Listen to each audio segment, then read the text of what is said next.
Hi hello மக்களே எல்லாருக்கும் வணக்கங்க. இன்னைக்கு வந்து அன்அபிஷியல் ஓட்டிங் தான் பார்க்க போகிறோம். அன்அபிஷியல் ஓட்டிங் 9th வீக்கான ஃபர்ஸ்ட் டேங்க.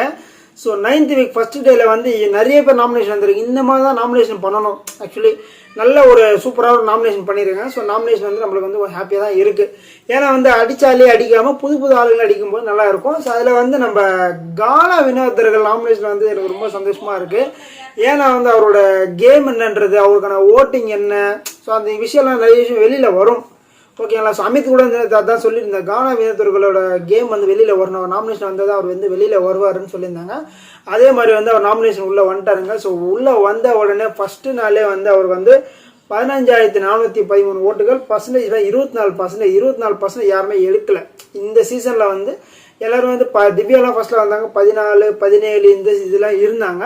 ஸோ இவர் வந்து இப்போ 24% பெரிய ஒரு இதுதான். ஏன்னா வந்து லாஸ்ட் டைம் அவர் இதில் வரும்போது, நாமினேஷன் வரும்போது கிட்டத்தட்ட 3 லட்சம் ஓட்டிங் வாங்கியிருந்தார் ஒரு வாரத்தில். அதெல்லாம் வந்து உண்மையிலே பெரிய விஷயம்.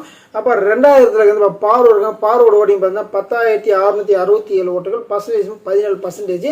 ஸோ பார்வோட கேம் வந்து டோட்டலாக சேஞ்ச் ஆயிடுச்சு. நான் நிறைய விஷயம் சொல்லியிருக்கேன். இன்னுமே கூட வந்து அவங்க வந்து வேறு டோட்டலாக வந்து வேறு மாதிரி இந்த பாரு வேறு மாதிரி ஆகிட்டாங்க. இப்போ வந்து யாருக்குமே வந்து அந்த பாரு வந்து ஞாபகம் இல்லாத அளவுக்கு அவங்க வந்து டோட்டலாக மாறிட்டாங்க. ஸோ அதுக்கான கேமும் விளையாட்டுருக்காங்க. பட் பார்த்தீங்கன்னா ஒரு சின்ன ஒரு மிஸ்டேக் பண்ணுறாங்க. சின்ன பெரிய மிஸ்டேக்கு, இந்த கமருதீனை விடவே மாட்டுறாங்க. அதுதான் வந்து அவங்களோட கேம் வந்து ரொம்ப ஸ்பாயில் பண்ணுற மாதிரி எனக்கு ஃபீல் ஆகுது. கமருதீனை விட்டுட்டு கேம் விளையாடினாங்கன்னா வேறு லெவலாக விளையாடலாம். பட் அதை வந்து அவங்களால வந்து விடவே முடியல. அவர் வீட்டுக்குள்ளே இருக்கிற வரைக்கும் எதுவும் பண்ண முடியாதுன்னு நினைக்கிறேன். அவங்கள வந்து அதே மைண்டில் இருக்காங்க பாரு. மற்றபடி கேம் எல்லாம் ஓகே தான் பாரு. ஸோ அதை கொஞ்சம் இம்ப்ரூவ்மெண்ட் பண்ணால் நல்லாயிருக்கும்னு நான் நினைக்கிறேன். ஸோ பாரு வந்து எதுவும் சொல்ல முடியாதவங்கள